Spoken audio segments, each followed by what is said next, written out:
क्या है चांद का रहस्य? क्या शांत मीठी रोशनी देने वाला चांद इतना ही शांत और सुकून भरा है? क्यों साइंटिस्ट चांद के अंदर छुपे रहस्यों को जानने में लगे रहते हैं? ऐसा क्या है चांद में? चांद में गड्ढे क्यों और कैसे बने? क्या वाकई ये एलियंस का घर है? क्यों एस्ट्रोनॉट्स चांद पर चल नहीं पाते? चांद की रात क्यों इतनी खतरनाक मानी जाती है और जान भी जा सकती है इस रात? चांद पर किसके पैरों के निशान आज भी बने हुए हैं और क्यों वो आज भी जस के तस हैं? चांद की सच्चाई क्या है, आइए जानते हैं। 14 सितंबर साल 1959 यह अंतरिक्ष की दुनिया में एक ऐसी तारीख माना जाता है क्योंकि वो एक ऐतिहासिक दिन था जब पहली बार स्पेस मून मिशन लूना 2 चांद की जमीन पर पहुंचा था। ये एक रोबोटिक मिशन था जिसका मकसद चांद के रहस्य से पर्दा उठाना था। इसके बाद 1969 में नासा ने अपना अपोलो 11 मून मिशन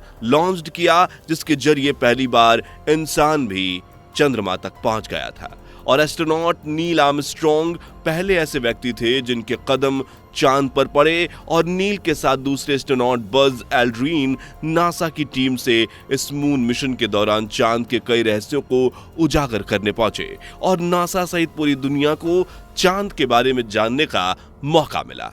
और इनमें ही कुछ ऐसी खौफनाक बातें भी सामने आई जिसे देखकर हर कोई हैरान रह गया।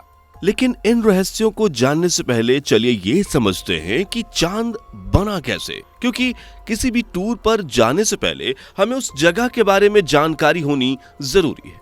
तो चलते हैं हम आज से करीब 4.5 अरब साल पहले, जब पृथ्वी पर एक बड़ा खतरा मंडरा रहा था। ये एक उल्कापिंड था जिसका आकार मंगल ग्रह जितना बताया जाता है। ये 15 किलोमीटर प्रति सेकंड की तेज स्पीड से पृथ्वी की तरफ बढ़ रहा था और फिर यह उल्कापिंड धरती से टकरा गया। यह टक्कर इतनी खतरनाक थी कि धरती पर सब कुछ तबाह हो गया।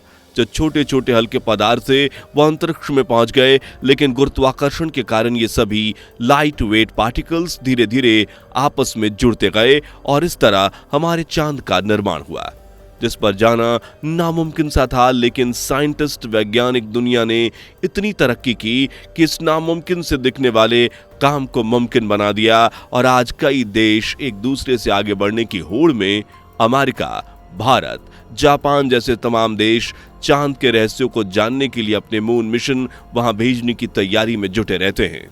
तो क्या है ऐसा चांद पर? चलिए इसका जवाब ढूंढने की कोशिश करते हैं।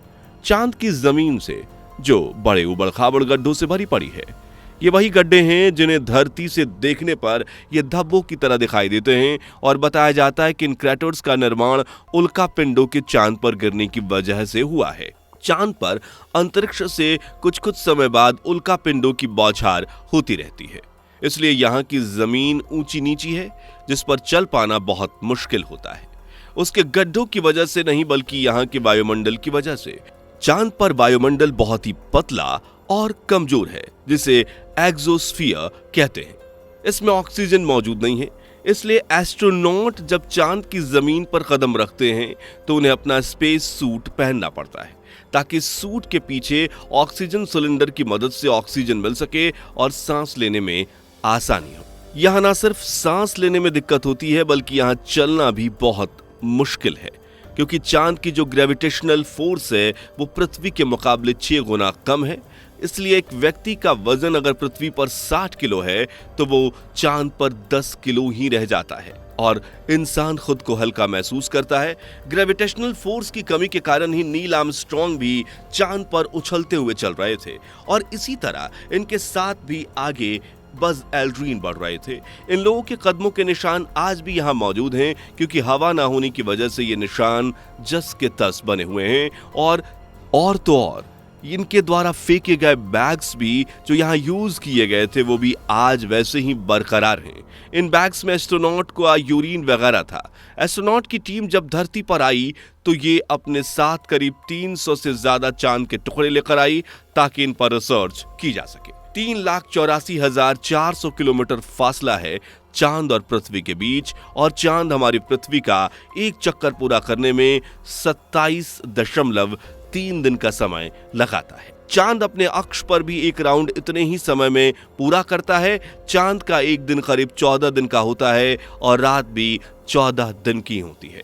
चांद की रात को बड़ा खतरनाक माना जाता है क्योंकि यहाँ का तापमान -153 डिग्री तक पहुंच जाता है, यानी हड्डी जमाने वाला सर्द मौसम हो जाता है। वहीं दिन में यहाँ टेम्परेचर 180 डिग्री सेल्सियस तक रहता है। चांद का जो साउथ पोल है उसे चंद्रमा का एक खतरनाक एरिया माना जाता है क्योंकि यहाँ इतनी ठंडी होती है कि यहाँ इंसान की जान भी जा सकती है। इसलिए एस्ट्रोनॉट की लैंडिंग नॉर्थ पोल पर भी कराई जाती है और साउथ पोल किसी अंधेरे कुएं की तरह है जिसकी गहराई में राज ही राज है। बताया जाता है कि साउथ पोल में दिन के समय में भी ज्यादा गर्म तापमान नहीं होता। रात में तो यह ठंड की कोई लिमिट नहीं होती। जैसे जैसे टाइम बढ़ता है तापमान में गिरावट आ जाती है और बर्फ जमना शुरू हो जाती है। इस ठंड को बर्दाश्त कर पाना बहुत मुश्किल है। आपको जानकर हैरानी होगी कि बचपन से बुढ़ापे तक आपने जिस चांद का दीदार किया है वो उसका सिर्फ एक ही हिस्सा था। जी हाँ, क्योंकि चांद पृथ्वी की परिक्रमा एक ही हिस्से पर रहकर करता है, यानी चांद का एक हिस्सा पृथ्वी की तरफ रहता और दूसरी पृथ्वी से छुपा रहता है। दूध जैसे सफेद दिखने वाले चांद की मिट्टी बिल्कुल काली और पतली है। यह बिल्कुल ज्वालामुखी से निकलने वाली राख जैसी है और इसका रंग सीमेंट जैसा होता है। चांद पर किसी से बात करना भी संभव नहीं है क्योंकि यहाँ पर वातावरण नहीं पाया जाता, इसलिए साउंड वेव्स भी नहीं होती। जैसे अगर आपने अपने साथी को कुछ बोला तो वह आपके हिलते हुए होंठ तो देखेगा लेकिन उसे आपकी आवाज सुनाई नहीं देगी। चांद पर अपनी आवाज तक सुनाई नहीं देती है, इसलिए एस्ट्रोनॉट्स को जो स्पेस सूट दिया जाता है उसमें साउंड के लिए भी अलग से व्यवस्था की जाती है। जी हाँ, उसमें साउंड को पुश कराने के लिए नाइट्रोजन और ऑक्सीजन गैस मौजूद होता है जिससे आर्टिफिशियल वातावरण बनने और साउंड वेव्स क्रिएट करने में मदद मिलती है। साथ ही एस्ट्रोनॉट्स को माइक्रोफोन वाली हेडफोन भी पहनने को दी जाती है जिससे ये लोग अपने साथी और कमांड सेंटर की आवाज सुनने में सक्षम हो पाते हैं और जवाब भी देते हैं। क्या आप आज तक यही सोचते हैं कि चांद हमें मीठी मीठी रोशनी देता है? तो जनाब आप गलत हैं, क्योंकि चांद में तो रोशनी है ही नहीं, तो फिर ये रोशनी कहां से देगा? दरअसल चांद से जो रोशनी हमें दिखाई देती है वो सूरज की ही होती है जो रिफ्लेक्ट होती है। अगर सूरज को हटा दिया जाए तो चांद भी हमें नजर नहीं आएगा। चांद पर रोशनी के साथ साथ मौसम भी नहीं होता, ना तो यहाँ ठंड का मौसम होता है ना ही गर्मी का। एक जैसा वायुमंडल रहता है। इसकी भी एक वजह है। दरअसल चांद अपनी धुरी पर 1.54 डिग्री तक झुका हुआ है जबकि पृथ्वी 23.44 डिग्री तक झुकी हुई है। इसलिए चांद पर मौसम नहीं बदलते और चांद के ध्रुवों पर मौजूद कुछ इलाके तो ऐसे हैं जहां पर कभी सूरज की किरणें दस्तक ही नहीं देती। पृथ्वी पर जब हम आसमान की तरफ गर्दन उठाकर देखते हैं तो आसमान नीला नीला नजर आता है, लेकिन जब आप चांद से आसमान में देखेंगे तो सिर्फ आपको अंधेरा और कालापन ही दिखाई देगा। चांद और पृथ्वी का एक दूसरे से गहरा नाता है। जैसे अगर चांद को हटा दिया जाए तो पृथ्वी पर एक दिन करीब 6 घंटे का ही रह जाएगा। चांद सिर्फ एक उपग्रह नहीं बल्कि कई ऐसे राज का पिटारा है जिसमें सबसे खास मुद्दा है एलियंस का। कई लोगों का ऐसा मानना है कि चांद पर जो बड़े बड़े गड्ढे और क्रैटर्स हैं उनमें एलियंस सभ्यता बसी हुई है। ये गड्ढे उनके घर हैं। चांद पर एलियंस की मौजूदगी के पुख्ता सबूत तो नहीं है, लेकिन हाँ कई बार एलियंस की होने की आशंका जताई गई है। जैसे नील आर्मस्ट्रॉन्ग जब मिशन पर थे तो उन्हें कुछ अजीब सी आवाजें सुनाई दी थी। किसी की आहट मौजूदगी को उन्होंने महसूस किया था। साल 1972 के बाद से कोई भी मून मिशन नहीं हुआ। इसकी वजह बताई जाती है कि शायद एस्ट्रोनॉट्स ने एलियन को चांद पर देखा है और एलियंस ने भी उन्हें यहां आने के लिए वार्न किया था, इसलिए कोई भी चांद की जमीन पर नहीं उतरना चाहता। हालांकि एलियंस के दावे में कितनी सच्चाई है ये अभी कोई नहीं जानता, लेकिन हाँ यहाँ जल्द हो सकता है कि इंसानी बस्तियां बसा ली जाएं, क्योंकि चांद को लेकर जो साइंटिस्ट आज पूरी जद्दोजहद में लगे हुए हैं कि किसी तरह वहां इंसानी बस्तियां बसाई जा सकें और अगर इन फ्यूचर पृथ्वी पर कोई खतरा मंडराता है तो इंसानों को चांद के रूप में दूसरा घर मिल सके, लेकिन शायद ये उतना आसान भी नहीं है। क्योंकि यहाँ वायुमंडल बहुत पतला है, ग्रेविटेशनल फोर्स लोगों के जमीन पर पैर जमाने के लिए मौजूद नहीं है, पानी भी भरपूर मात्रा में नहीं है, और तो और यहाँ अंतरिक्ष से उल्कापिंड के गिरने की भी समस्या होती है। इसलिए इंसानों का चांद पर बसना और पृथ्वी जैसा दूसरा घर मिल पाना नामुमकिन सा ही लगता है। वैसे आपको क्या लगता है, क्या चांद पर इंसान रह पाएंगे? वहां इंसानी बस्तियां बन पाएंगी?